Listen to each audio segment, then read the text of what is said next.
사람은 누구나 복을 받고 싶어 하죠. 여러분은 어떻습니까? 복 받고 싶습니까? 네, 누구나 복을 다 받고 싶어 합니다.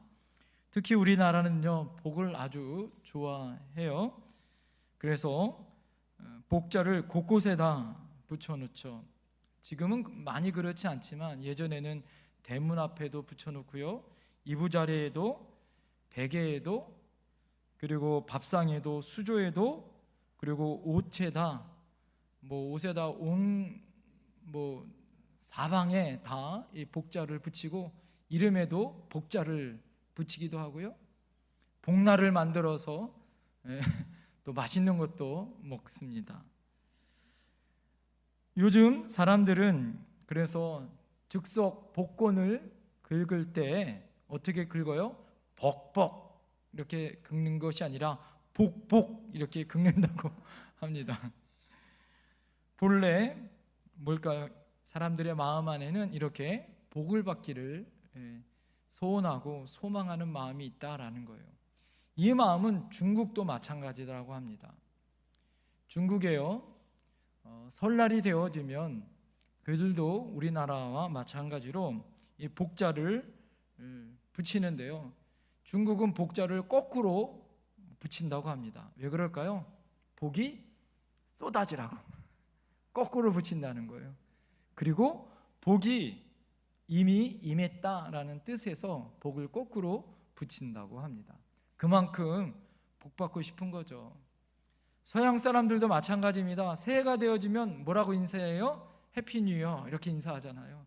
그 말이 뭐예요? 서로가 사랑으로 축복하고 인사하더라라는 거예요. 동서고금을 막론하고 복 받기를 싫어하는 세대와 사람들은 있다 없다? 없다라는 거예요. 누구나 복을 좋아하고 복 받기를 원한다라는 거예요. 성경에는 이 복된 인생의 사람을 아브라함을 통하여 축복의 조상을 만드셨고, 그 아들 이삭과 그 아들 야곱에게 이제는 4대째 누구까지 흘러갔을까요? 오늘 요셉에게까지 흘러갑니다. 오늘 이 아주 특별한 복을 받은 한 사람을 추천하고 싶은데, 오늘 본문에 나와 있는 이 요셉이란 사람이에요. 본문 창세기 49장에는요 야곱이 임종을 앞에 놓고 12아들에게 축복의 기도를 하고 마지막 유언을 남기는 장면입니다. 특별히 그 12아들에게 축복의 기도를 해줬던 이 기도는 그냥 아들들이 잘 되기를 바라는 세상의 아버지들의 유언과 같은 것이 아니었다라는 거예요. 오늘 본문에 나와 있는 이 야곱이 12아들에게 남긴 기도와 축복은요, 성령의 감동으로 하나님의 계시를 받아 축복하고 기도했더라라는 거예요. 오늘은 성령 강림주일입니다. 특별히 하나님의 믿음의 사람들은 마지막 죽을 때도 하나님의 은혜 안에 성령의 감동을 받고 그 12아들들에게 축복을 전하고 기도를 해주죠. 그렇기 때문에 여기에서 나와 있는 모든 기도와 모든 축복의 기도의 내용은 수천 년이 지나 그것이 응답되어지고 있었고, 지금도 그 축복이 이루어가고 있더라라는 거예요. 그래서 이런 기도를 예언적 축복 기도다라고 말합니다. 여기서 야곱 그 아버지가 마지막 임종을 앞에 놓고 12아들 한 사람 한 사람에게 축복한 내용 중에 우리는 두 아들을 우리가 유심히 살펴볼 이유가 있습니다. 그 아들의 이름은 바로 유다와 요셉이에요. 왜 유다와 요셉일까요? 이 유다와 요셉은요, 나중에 12아들이 지파들이 다 되어지는 은혜를 임하잖아요. 그런데 이 두 아들을 통하여서 하나님의 축복이 흘러갔기 때문이다라는 거죠. 원래 야곱의 장자는 첫 번째 아들은 루벤입니다. 그러나 그가 하나님과 또 아버지 야곱에게 범죄하죠. 죄를 범함으로 말미암아 장자권을 빼앗깁니다. 그래서 그 장자권을 다른 아들 다른 지파에게 이 장자권이 옮겨갑니다. 그것이 누구냐면 첫 번째, 네 번째 아들인 유다에게 장자권이 넘어갑니다. 그것이 창세기 49장 8절에서 12절에 이 야곱이 유다를 향하여 축복해 주는 이 축복의 기도의 내용을 통해서 이 얼마나 이 은혜가 이 유다에게 흘러갔는지를 우리가 살펴볼 수 있습니다. 그 예언의 기도를 통하여서 이스라엘 왕과 메시아 예수 그리스도가 유다 가문 가운데 태어난 그런 은혜를 임하죠. 거기 보면 사자는 왕, 바로 다윗과 다윗의 후예들을 말씀하고 있는 것이고, 실로는 누구를 말하냐면 바로 예수 그리스도를, 평화의 왕이신 예수 그리스도를 의미하는 거예요. 그래서 유다를 통하여서 영적인 이 장자권이 유다를 통하여 흘러가 왕권과 또 예수 그리스도가 유다의 가문 가운데 태어납니다. 그러고 난 다음에 11번째 아들, 바로 누굴까요? 바로 요셉에게 바로 육적인 장자권의 은혜가 임하는 거예요. 다른 형제보다, 다른 지파들보다 그래서 요셉은 더 많은 복을 받습니다. 영적으로는 유다, 육적으로는 요셉이 하나님의 은혜의 이 장자의 명분을 받고 또 하나님의 영광의 영적인 축복을 받죠. 그래서 역대상 5장 2절에 보면 그 사실을 이렇게 명시하고 있어요. 유다는 형제보다 뛰어나고 주권자가 유다에게서 났으나 장자의 명분은 요셉에게 있으리라. 여기 보면 주권자는 왕을 가리키는 것입니다. 바로 다윗의 왕 가문과 예수 그리스도의 왕 되심을 의미하는 거죠. 그러나 육적인 장자의 명분은 누가 받았다? 요셉이 받았다라고 말씀하고 있죠. 그러므로 여러분, 요셉의 축복을 한마디로 말하면 장자의 축복이에요. 그럼 여러분, 요셉이 받은 복이 무엇인지 한번 구체적으로 오늘 살펴보려고 합니다. 요셉이 받은 축복을 한마디로 이야기 한번 따라해 보시겠어요? 무성한 가지의 복. 요셉이 받은 복은 무슨 복이라고요? 무성한 가지의 복을 받았다라는 거예요. 오늘 본문 22절에 보면 무성한 가지라라고 비유하고 있죠. 무성한 가지 곧 샘 곁에 무성한 가지라라고 말씀하고 있습니다. 한번 여러분 상상해 보세요. 사막 기후고 사막 열대의 기후에서 샘물 곁에 아주 풍성한 나무가 열매를 맺고 그 나무가 자라고 또 자라서 아름답게 성장하는 모습을 상상해 보세요. 이것보다 더 아름다운 축복과 은혜의 표현이 어디 있겠습니까? 그래서 23절 이하에 보면 무성한 가지가 구체적으로 어떤 축복을 받는지를 오늘 세 가지로 이야기하고 있어요. 첫 번째는 한번 따라해 보시겠습니까? 요셉의 축복은 풍성한 축복입니다. 요셉이 첫 번째 받은 축복은 풍성함의 축복이었다라는 거예요. 25절 말씀 한번 읽어볼까요? 25절 시작. 내 아버지의 하나님께로 말미암나니 그가 너를 도우실 것이요 전능자로 말미암나니 그가 내게 복을 주실 것이라. 위로 하늘의 복과 아래로 깊은 샘의 복과 젖먹이는 복과 태의 복이로다. 아멘. 요셉이 받은 복은 뭐예요? 하늘의 복. 하늘의 복이 뭘까요? 비와 햇빛과 공기 같은 복이에요. 또 아래의 복이 뭘까요? 바로 물의 근원되는 샘의 원천의 복을 받았다라는 거예요. 요즘 비가 안 와서 문제죠? 불이 나고 또 비가 안 와서 농사 짓는 분들이 물 주기 너무 바쁘고 힘드시다라고 불만을 이야기하십니다. 너무 가물어요. 너무 가물어요. 자, 그런데 이스라엘 지역은요, 사막 지역이에요. 건기는 길고 우기는 짧아요. 그렇기 때문에 뭐가 가장 소중하냐면 물이 가장 소중한 지역입니다. 그 지역에서 하나님이 복이 뭐예요? 하늘의 복, 비와 햇빛과 하늘에 놀라우신 은혜의 복, 또 물의 샘의 복이 늘 있어서 하나님의 은혜 가운데 풍성한 하나님의 열매들이 나타나고 뭐예요?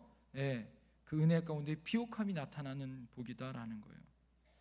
그리고 젖먹이는 복과 태의 복이 있다. 이 말은 뭐예요? 자손과 짐승의 번성의 복이 있다라는 거죠. 고대는 농경사회입니다. 그래서 다산이 가장 큰 복이죠. 자녀가 많은 것이 큰 복이었다라는 거예요. 사람이 자식을 낳는 것, 짐승의 새끼를 낳는 것도 모두 다 누구의 은혜다? 하나님의 은혜더라라는 거예요. 그러니까 요셉이 받은 복은요 뭐예요? 육적인 복과 하나님이 주시는 영적인 복을 함께 받는 놀라운 하나님의 풍성함의 복을 받았다라는 거예요. 흔히 말하는 하늘의 신령한 복과 땅의 기름진 복, 바로 이것이 일맥상통한 야곱이 받은 복이었다라는 거예요. 사랑하는 성도님들도 모두 다 이 풍성한 복 받기를 소망합니다. 두 번째 복을 받았는데 어떤 복을 받았느냐? 따라합니다. 월등함의 복을 받았다. 요셉은요 다른 형제, 다른 지파, 다른 사람보다 월등한 하나님의 복을 받았습니다. 26절 한번 볼까요? 26절 시작. 내 아버지의 축복이 내 선조의 축복보다 나아서 영원한 산이 한없음 같이 이 축복이 요셉의 머리로 돌아오며 그 형제 중 뛰어난 자의 정수리로 돌아오리로다. 아멘. 야곱이 지금 요셉을 축복하는데 뭐라고 축복하냐면 너는 이전 조상들보다 훨씬 많은 축복을 받을 거다. 다시 말해서 아브람과 이삭과 내가 받은 야곱이 받은 그 축복보다 더 많은 복을 받을 거다라고 축복하고 있어요. 그 조상보다 더 많은 복, 그리고 다른 이들보다 월등한 복을 받을 거다라고 증거하고 있습니다. 실제로 요셉은요 그 자손들보다 뭐예요? 2배의 복을 받습니다. 나중에 우리가 잘 알듯이 가나안 땅에서 땅을 분배할 때 그는 2지파의 분량을 기업으로 받습니다. 그래서 요셉 지파라고 하잖아요. 우리가 성경을 잘 보면 요셉 지파라고 나오지 않습니다. 왜 그럴까요? 야곱에게 축복 기도를 받을 때 누구를 데려갔습니까? 그 2 아들을 따로 야곱이 축복 기도해 주죠. 바로 므낫세와 에브라임입니다. 그래서 요셉은요 뭡니까? 요셉이 아들이 된 것뿐만 아니라 그 자녀인 므낫세와 에브라임이 아들이 되어져요. 그래서 어떻습니까? 므낫세 반지파, 에브라임 반지파다 이렇게 얘기해요. 그래서 요셉은 12지파 가운데 어떻게 합니까? 자기가 지파가 아니라 자기 아들들이 므낫세 반지파, 에브라임 반지파로 자기 아들들이 12지파 가운데 들어가는 거죠.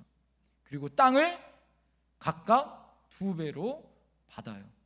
다른 지파들은 1배 분량의 지파를 받는데 땅을 분배받는데 요셉만 2지파로 2배의 분량을 받아요. 왜 그럴까요? 당시 풍습은요 장자는요 다른 형제보다 2배의 명분을 받는 거예요. 이것이 어떻게 됩니까? 하나님의 은혜 가운데 나중에 요셉이 죽고 430년이 지나고 가나안 땅에서 40년 광야 생활 후에 가나안 땅에 들어가 땅을 분배받을 때는 정말 그의 자녀들이 그렇게 땅을 분배받는 놀라운 축복을 받더라라는 거예요. 뭐예요? 월등함의 복을 받았다라는 거죠. 사랑하는 성도님들 모두 다 이런 여러분에게 월등한 장자의 축복을 받기를 소망합니다. 세 번째 복이 있어요. 세 번째 복은 무엇이냐? 따라합니다. 안정된 축복을 받습니다. 풍성함의 복을 받고, 두 번째 무슨 복을 받았다고요? 월등함의 복을 받고, 세 번째 안정된 축복을 받아요. 어떻게 안정된 축복을 받았을까요? 여기서 말하는 안정된 복이다라는 것은 요셉이 고난을 당하거나 풍파가 없었다는 것을 의미하는 것이 아닙니다. 우리가 세상을 사노라면 누구나 고난과 시련을 겪게 되어지고 요셉 또한 예외가 아니었죠. 그러나 오늘 중요한 것은 무엇일까요? 그 모든 고난과 어려움 가운데 하나님은 그럼에도 불구하고 그 고난과 어려움 가운데서도 지키시고 붙드시고 뭐예요? 흔들리지 아니하시는 안정된 반석과 같은 은혜를 허락하셨다라는 거예요. 할렐루야. 오늘 여러분 23절과 24절을 잘 보세요. 제가 대신 읽어드릴게요. 활 쏘는 자가 그를 학대하며 적개심을 가지고 그를 쏘았으나 요셉의 활은 도리어 굳세며 그의 팔은 힘이 있으니 이는 야곱의 전능자 이스라엘의 반석인 목자의 손을 힘입음이라 라고 말하고 있어요. 활 쏘는 자는 대적을 의미합니다. 요셉은 얼마나 핍박을 많이 받은 사람이에요. 활 쏘는 자가 얼마나 많았어요. 그가 아버지의 사랑을 독차지했지만 형제들이 시기하여서 그를 어떻습니까? 노예 상인에게 팔아요. 최초의 인신매매가 나오죠, 성경에. 그를 애굽의 노예 상인에게 팔아버립니다. 그리고 보디발 집에 가서 노예 생활을 하다가 그의 아내에게 모함을 당하고 감옥살이를 합니다. 이런 고난이 그에게 있었습니다. 자, 그러나 그 고난을 넉넉히 이길 수 있는 힘은 무엇이었을까요? 하나님이 그와 함께 하신 거예요. 더 나아가 그 고난을 이길 수 있었던 것은 무엇이에요? 오히려 그 고난을 통하여 어떻게 했습니까? 하나님은 그를 더 잘되는 지름길로 만드셨더라. 할렐루야. 이 고난이 오히려 뭐가 됐습니까? 그에게는 오히려 하나님의 은혜와 축복을 받을 수 있는 엄청난 애굽의 국무총리가 되는 지름길이 되어졌더라라는 거예요. 할렐루야. 그래서 고난이 뭐일까요? 우리에게는 변장된 뭐다? 축복이다라는 걸 여러분 기억하셔야 돼요. 고난이 그의 축복으로 넘어가는 놀라운 은혜의 자리에서 우리를 흔들리지 아니하도록 붙드시고 계시더라라는 거예요. 여러분 26절 후반절에 보면 이렇게 나와 있어요. 영원한 산이 한없음 같이 이 축복이 요셉의 머리로 돌아오며, 이 영원한 산같이 하나님은 반석이 되어 주셔서 뭐예요? 영원한 산, 하나님이 산같이 흔들리지 않게 요셉을 뭐 하셨다? 지키시고 보호하시고 함께 하셨다라는 거예요. 여러분, 이 영원한 산과 같이 사라지지 않고 하나님의 은혜가 함께 하시는 그런 놀라운 은혜가 함께 하길 간절히 소망합니다. 이것이 바로 요셉이 받은 안정된 축복이었다라는 거예요. 여러분 어떻습니까? 여러분들도 육적으로 영적으로 이 풍성한 하나님의 복이 그 복을 받고 싶지 않습니까? 또 조상보다 형제보다 더 뛰어난 월등함의 복을 받고 싶지 않습니까? 그리고 고난이 와도 이겨내고 영구히 지속되어지는 안정된 축복을 받고 싶지 않습니까? 그러면 요셉은 어떻게 이런 은혜와 축복을 받을 수 있었을까요? 여러분, 이런 은혜와 축복을 받을 수 있는 비결은 그러면 무엇이었을까요? 자, 그것은 무엇이었냐? 딱 한 가지예요. 따라합니다. 하나님의 임재가 있었기 때문이다. 하나님이 함께해 주셨기 때문이다. 여러분에게 이 요셉과 같은 신령한 하나님의 은혜와 축복, 풍성하고 월등하고 안정된 축복을 우리가 소망한다면 하나님의 임재가 있어야 하고 성령의 임재를 늘 느끼며 살아야 된다라는 거예요. 성경에 끊임없이 나오는 하나님의 훌륭한 믿음의 사람들은요, 뭐예요? 성령의 임재를 경험했던 사람들이에요. 하나님과 함께 주셨던 구약에 나타난 성령님을 의지하며 살았던 사람이었어요. 환경이 그를 믿음을 변치 않게 했습니다. 다니엘도 그렇고 요셉도 그렇고 뭐예요? 다른 세대, 다른 시대, 포로와 어려움과 자신의 언어를 쓸 수 없고 자신의 이름을 쓸 수 없는 시대에 살아도 하나님에 대한 믿음을 늘 가지고 살았던 이유는 하나님의 임재를 늘 경험하고 성령을 의지하며 살았기 때문이었다라는 거예요. 오늘 여러분 22절을 보세요. 22절을 다시 보세요. 요셉은 무성한 가지 곧 샘 곁에 무성한 가지라. 그가 무성한 월등한 하나님의 은혜를 받는 풍성한 하나님의 은혜를 가질 수 있었던 이유가 있어요. 무슨 이유가 있을까요? 무성한 가지가 된 이유는 어느 곁에 있었다? 샘 곁에 있었다라는 거예요. 이게 더 큰 이유다라는 거죠. 무성한 가지는 샘 곁에 있었기 때문이다라는 거예요. 샘 곁에서 흐르는 물의 공급을 받았기 때문이다라는 거예요. 마찬가지로 우리 인간도 축복의 원천 대신 하나님 곁에 있어야 할 줄 믿습니다. 복은요, 그래서 인간 스스로 복의 근원이 안 됩니다. 인간이 어떻게 복이 될 수 있어요? 예?